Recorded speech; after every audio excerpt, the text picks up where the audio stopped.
Summer Soulstice Virtual. I've got the sun in my eyes and the music in my mouth.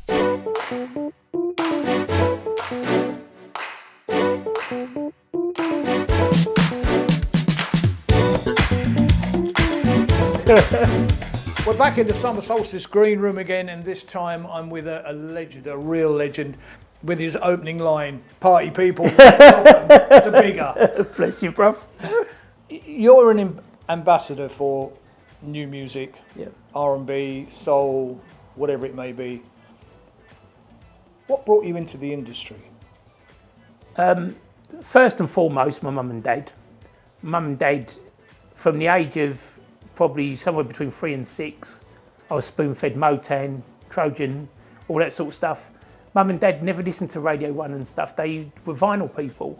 So my dad he's a bit older than my mum, he used to listen to the Platters and the Ink Spots. And mum was into Diana Ross and Marvin Gaye. So I've always said I was brainwashed as a child, and they'd probably get done for mental cruelty these days because I had no option but to love soul music. Yeah. So they was the instigators of it. They gave me the love for soul. And then obviously when you get to 16, back then I used to use my brother's ID because they didn't have photos on it. So I was going to the very early casters and stuff because of my brother's driving licence and stuff, because he was 8 years older than me.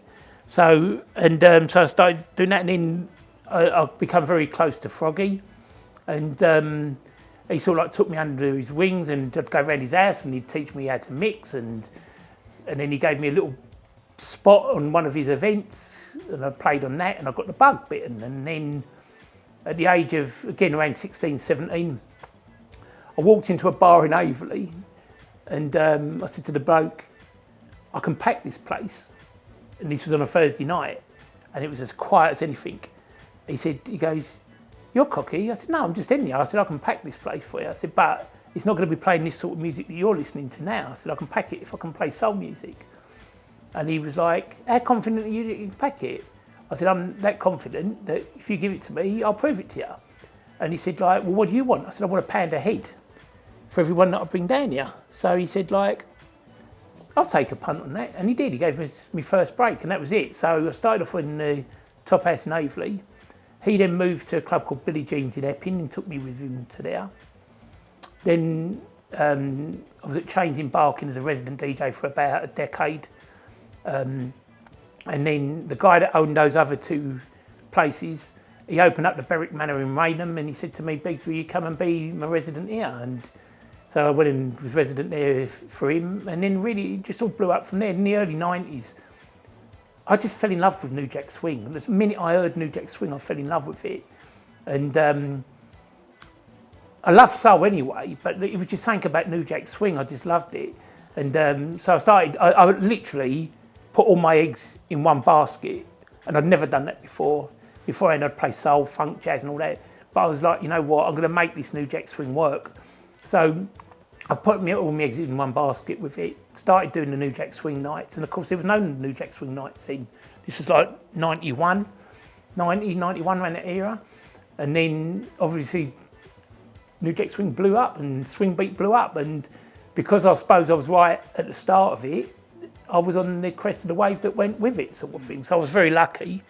And then I was going around the country playing New Jack Swing and hip hop in places I should never have been playing, like Manchester and all that, and Liverpool and all the rest of it. I wasn't on national radio, I wasn't on national TV, but because of New Jack Swing had become such a popular thing, all of a sudden I was getting booked in all these clubs up and down the country. So it really blew up from there. I was already DJing from the 80s, but really and truthfully, it became a profession from the 90s onwards.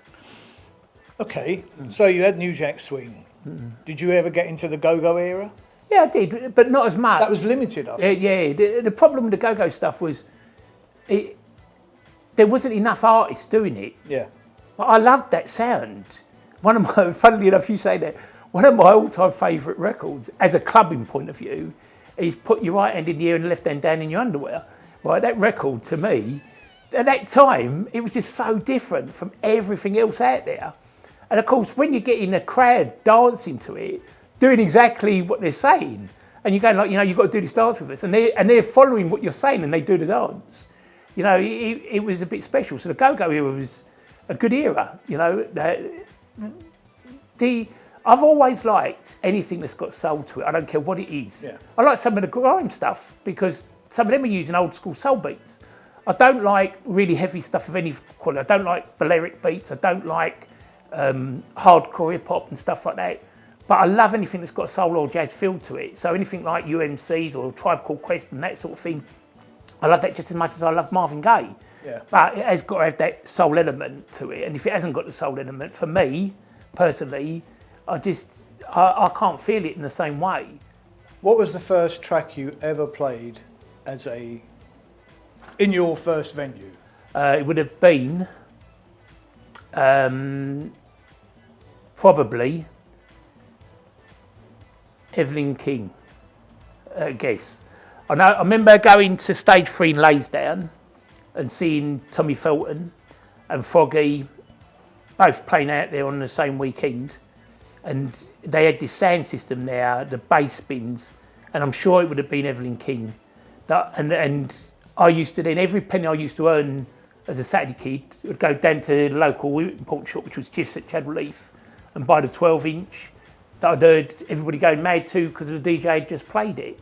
I mean, back then, DJs broke records. Yeah. They made hit records. Yeah. And that carried on for quite a while, probably up till the mid to late 90s, DJs were breaking records.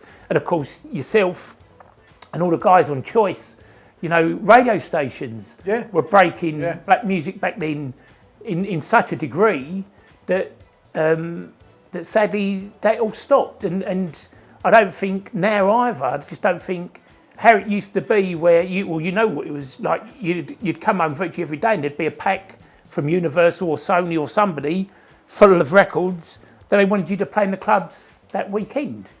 Oh, absolutely. My postman used to get the hump with me. Yeah. Having to hump all these. I'll tell you a quick story about it. My mum phoned me up one day in absolute panic. I worked in Bayreuth, a menswear shop, on a Saturday.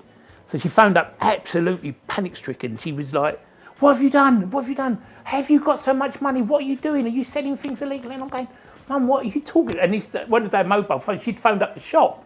She was in that much of a panic over it all. So she said, I can't believe it. She said, there's boxes and boxes of records here, and where have you got the money from? And I'm going, Mum, I don't know what you're doing. She said, they're all 12-inch vinyls, rah, rah, rah. So anyway, I got home and it was all from Fred Dove at WA Records.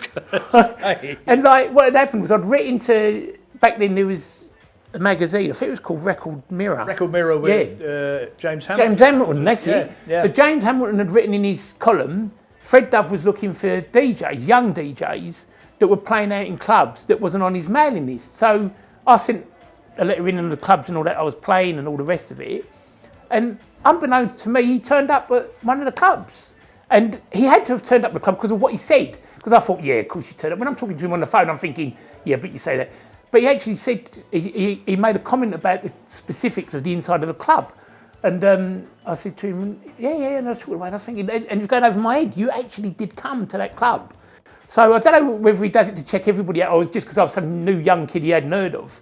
But then all these boxes turned up with records, and my mum thought I'd spent about $3,000 on records. Funny you should say that. Similar sort of thing happened to me with Fred. Yeah. At the time I was working at the Valbonne in Kingley Street. And Fred turned up with his sack of records and he said, you're the resident? I said, yeah. So he's given me this whole sack of records. And it was fairly early in the evening, so I thought, well, I'm not going to break into the norm. I'll just run these tracks first of all. It was Sister Sledge and Thinking of You and all that stuff. He came back to me, he said, I like the way you play that music. He says, I'll put you on my mailing list. So I started off on the 12-inch list. Then, of course, everyone's ambition was to get onto the A list. That's right. And get the whole 9 yards. That's right. All the imports and everything. Yeah. Eventually I got there. The only thing I found with Fred was you couldn't tell him you didn't like it. This was a bit of a problem with Fred. You had to be a bit subtle with him. Yes. I think there was a word. Yeah, I ain't playing that. Well, you're off the list. Yeah. But, talking about record labels, I mean, Paul Bunting at MCA. Yep. And then you had Pete EMI as well. Do you remember Pete EMI? Yes. He was the first person that put me on a mailing list, was Pete. And then Fred put me on it, but there was something about Fred that if you was on Fred's mailing list, everybody else Yeah. put you on their list. Yeah. So Universal, Sony, everybody else then followed suit. Yeah. And it was almost like if you're on his, it's like the golden ticket to the rest. That's how it come across to me at the time. I remember being on Jeff Young's when he was at London Records. Yeah, yeah. And it was absolutely amazing because I had my car stolen and everything taken out of it, stolen. Sure. So I rang Jeff and I said, da. Same thing, 2 days later, there's big boxes of everything that he sent out over that last 6 months. Yeah, yeah. You know, but those are the days I miss. Oh, totally. You know, now it's, I know you mail stuff out to DJs, new stuff and one thing and another, but that excitement of opening that Vinyl packet, packet 100%. and opening it up, or getting an import, and you know, the whole of everything's like it now. Yeah. Let's be honest about it, right? You know, and I know, you do a lot of club nights, right? Yeah. And I do a lot of club nights, and the reality is nowadays, I love new music. You know, 2 hours every Sunday on my soul, I play nothing but new music. Try and break that into a club now. Hard. I'll drop a track in the middle of everything they know, and then they look at me like I'm an alien if I try to play something new. Yeah. I don't know what's happened, why people don't give new music a chance in a club anymore, but it doesn't seem to happen. And I'm not being nasty to people because I appreciate the fact that they're there and they're coming to the gigs, they love their old school, but there is some beautiful new music out there that just doesn't get a chance. Do you think, Cole, that people are set in their ways? Could be, but like I think some of these records have got that 90s R&B to feel it. or an 80s soul feel to it. Yeah. I wouldn't expect them to play something that's really underground and really deep and really different, but like something that's got that, you know, same sort of beat as Next Too Close or similar beat to Luther Vandross. Yeah. Like I don't get why that doesn't work. It works. I mean, we're lucky at Smooth Grooves. It works there. It works at my brain's going, the Luxury Soul as well. But I can say, hand on heart, a lot of the places we go, you just can't do it anymore. I think with Smooth Grooves and Luxury Soul, you've got that dedicated audience that will appreciate good music, that have come for good music, and don't want to hear the norm. Yeah. They want to hear something nice and fresh. Yeah. Some places, it depends where you go to, certain areas where they're not fed that music on a regular basis. So they stick to what they know. Sure. And then when you go in there and you go, oh, I have that, because to you that's hot and it's happening. To them, it's. But you know what? Honestly, God, I don't care if people love old music. It's great. Like, you know, honestly, if they know, look, you know what? I've always said it, and I'll always say it, and this come from Chris Hill, right? I won't swear. I'll say it without the swearing, right? So basically, he said to me one night, "It ain't effing rocket science, Biggs. Give the people what they want." Yeah. And I've always worked from that mentality since the day. And he taught me that, like I was probably 16, 17, 18, around that area. It would have been probably nearer to 18 because Froggy was 16 and then I got to know Illy a little bit later on. So it was probably more like about 18 and he said it to me. And it's always stuck with me. And I get it, you know what, if somebody wants to hear Candy, I don't disrespect that person, that's fantastic, right? You like it, that's fantastic. I love it, the fact that you love it. And seeing them put their hands in the air and they sing the song and all that, I love it. I just wish to just... So some places would just give that little bit more chance to new music because I just feel for the new artists. They just, you know, it's such a struggle for them. And, you know, they can't live off of back catalogue and stuff. And I just really feel, because they like you said, they're putting all their own money and stuff into it. So I feel for them and I feel for them hard. You know? Well, listen. You keep on doing what you're doing because you are an ambassador for today's new music. Very kind of you to say thank you. No, not saying it because you're sitting here, not saying it because I know you, but I do listen to your shows on a Sunday evening, and yes, it is it's a breath of fresh air. Because there's stuff there you think, oh, you know, I'll have some of that. Yeah. Because we don't get to hear a lot of it. Of course. You know, and I think what you're doing is, you know, flying the flag for independent soul. I do try, bruv. You know, and all I can say to you is keep doing what you're doing, and come back to Summer Solstice next year. This event, I've got to say before we go, if you've never been to Solstice, check it out. If you have been and you've supported it for all them years, you're an absolute diamond. You know what? When this event started, right, it was done by a bunch of guys, right, that just was doing it for the love of their mate. Yeah. And it's grown into something so much bigger, so much more special in Andy's name, and raises us so much money for a charity.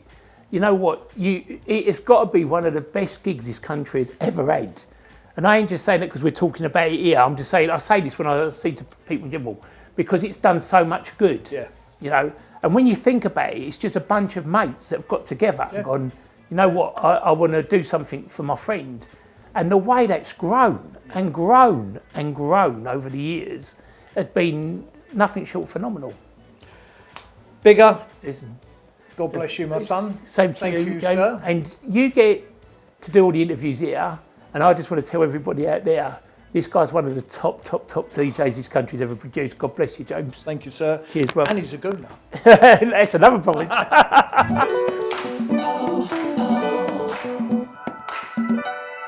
Oh.